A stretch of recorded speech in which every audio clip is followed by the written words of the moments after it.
नमस्कार।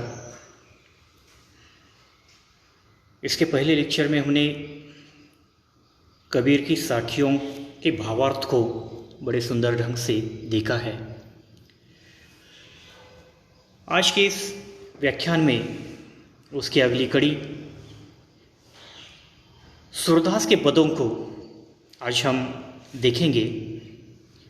सूरदास के बहुत सुंदर पद जो है जिसका हमें अध्ययन करना है, लेकिन उसके पहले हमें यह देखना आवश्यक हो जाता है कि सूरदास का व्यक्तित्व और कृतित्व यानी उनका जीवन परिचय और उनका साहित्य परिचय देखना नितांत आवश्यक है, क्योंकि यह इसलिए देखना आवश्यक हो जाता है कि हर साहित्यकार का, हर कवि का, उसका अपना व्यक्तिगत जीवन जो होता है उसका प्रभाव निश्चित रूप से उसके साहित्य पर हमें दिखाई पड़ता है। और इसी कारण आज के इस व्याख्यान में हम सबसे पहले देखेंगे कि सूरदास का व्यक्तित्व यानी जीवन वृत्त और उनका कृतित्व यानी उनका साहित्य परिचय। सूरदास कृष्ण भक्ति काव्य के प्रमुख कवि है। कृष्ण भक्ति और ब्रज भाषा का व्यापक रूप से प्रचार और प्रसार करने का काम जिस तरह सूरदास ने किया है वह अन्य किसी ने नहीं किया है, और इसी कारण उन्हें हिंदी साहित्याकाश का सूरज कहा जाता है। सूरदास कृष्ण भक्ति काव्यधारा के सर्वश्रेष्ठ कवि है। जिस प्रकार उनके काव्य में भक्ति की उत्कटता दिखाई देती है और काव्य की सरसता दिखाई देती है, बिल्कुल सुंदर और अद्वितीय है। उनके जीवन वृत्त के संदर्भ में हम देखते हैं कि अन्य भक्त कवियों की तरह उनका जीवन वृत्त भी जो है थोड़ा सा अंधकारमय है। उनके जन्म को लेकर, उनके माता पिता को लेकर, उनकी मृत्यु को लेकर आदि सभी बातें जो है विवादास्पद हैं। सूरदास का जन्म संवत 1535 में माना जाता है, तो जन्मस्थान वल्लभगढ़ के निकट सीही नामक एक छोटा सा गांव है, उस सीही नामक गांव को उनका जन्मस्थान माना जाता है। वे एक निर्धन सारस्वत ब्राह्मण के चतुर्थ पुत्र थे। इसके अतिरिक्त माता पिता के बारे में कुछ जानकारी जो है हमें उपलब्ध नहीं होती है। कहते हैं कि सूरदास जन्मांध थे। वे जन्मांध थे या बाद में अंधे हुए थे, इस संबंध में भी थोड़ा सा विवाद है, क्योंकि उनके काव्य में दृश्यमान जगत का सूक्ष्म और व्यापक वर्णन जो है हमें दिखाई देता है, और इसी कारण उनकी जन्मांधता पर विश्वास नहीं किया जा सकता। वे विरक्त भाव से यमुना के किनारे गऊ घाट नामक स्थान पर रहते थे। उनके कुछ शिष्य भी थे। वे दैन्य भाव के विनय के पद बनाकर गाते थे। बड़ी सुरीली सुंदर आवाज थी उनकी। एक बार वहाँ महाप्रभु वल्लभाचार्य पहुँचे। वे शुद्धाद्वैत मत के और पुष्टि मार्ग के प्रवर्तक थे। सूरदास उनसे मिले। उन्होंने महाप्रभु के सामने पद गाए, मो सम कौन कुटिल खल कामी तथा हो सब पतितन को टीको।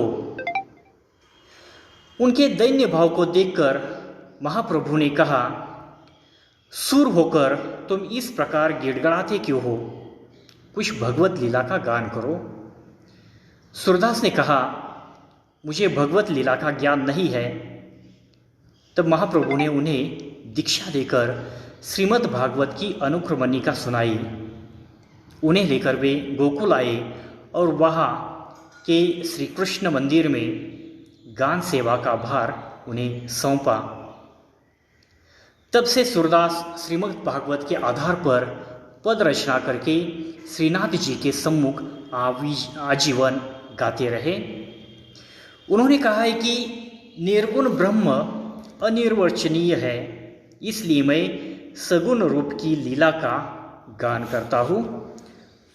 तो हम सभी जानते हैं कि सूरदास जो है सबसे पहले दैन्य भाव के गीत जो है गाया करते थे, विनय के पद जो है गाया करते थे, लेकिन बाद में जो है महाप्रभु वल्लभाचार्य के सानिध्य में आने के कारण जो है और उनके गुरुत्व के कारण जो है हम देखते हैं कि बाद के कालखंड में हम देखते हैं कि सूरदास जी ने जो है आजीवन श्रीमद् भागवत यानी श्री कृष्ण जी की आराधना करने वाले पद, आराधना करने वाले गीत जो है जीवन भर गाए हुए हमें दिखाई देते हैं।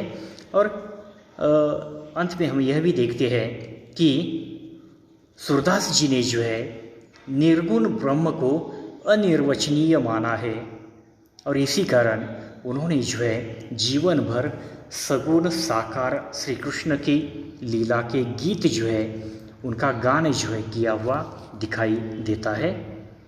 उनके रचनाओं के संदर्भ में हमें दिखाई देता है कि सूरदास के नाम पर कुल मिलाकर 24 रचनाओं का उल्लेख मिलता है। उनमें से 3 रचनाएं प्रकाशित हुई है, साहित्य लहरी, सुर सारावली और सुर सागर। लेकिन सुर सागर यह उनकी एकमात्र प्रामाणिक रचना है। सुर सारावली में 1103 पद है। इसे सुर सागर का सार अथवा अनुक्रमणिका माना जाता है, लेकिन इसकी प्रामाणिकता भी जो है विवादास्पद है। साहित्य लहरी 118 पदों की छोटी रचना है। इसे सुर सागर का ही अंश माना जाता है। सुर सागर सूरदास की एकमात्र प्रामाणिक रचना है। कहा जाता है कि सूरदास ने अपने जीवन काल में 1.25 लाख पदों की रचना की थी। इनमें से केवल 5000 पद आज उपलब्ध होते हैं। इसे ही सुर सागर कहा जाता है। यह ग्रंथ भागवत को आधार बनाकर लिखा है। सूरदास ने ऐसे अनेक घटनाओं का, प्रसंगों का वर्णन किया है जो भागवत में नहीं है। भागवत में राधा का अस्तित्व संदिग्ध है, परंतु सूरदास ने उसके बाल्यकाल से लेकर प्रौढ़ावस्था तक के जीवन की अनेक घटनाओं का विस्तार से वर्णन किया है। मतलब यह श्रीमद् भागवत की अगली कड़ी जो है मानी जा सकती है। कुछ विद्वान सुर सागर को भागवत का अनुवाद मानते हैं, लेकिन यह बिल्कुल सही नहीं है। भागवत के कृष्ण शक्ति के प्रतीक है, तो सुर के कृष्ण इन गुणों के साथ साथ प्रेम और सौंदर्य की प्रतिमूर्ति है। इस ग्रंथ में लीला वर्णन है। कृष्ण की अनेक लीलाओं का वर्णन जो है सूरदास जी ने इस ग्रंथ में किया है और यह एक उत्कृष्ट गीति काव्य है। सुर सागर कृष्ण भक्ति साहित्य का गौरव गीत है। तो इस तरह हम देखते हैं कि सूरदास जी का जीवन परिचय यानी व्यक्तित्व परिचय और सूरदास जी का साहित्य परिचय निश्चित रूप से हमें एक अलग प्रकार की प्रेरणा देता है। आगे चलकर हमें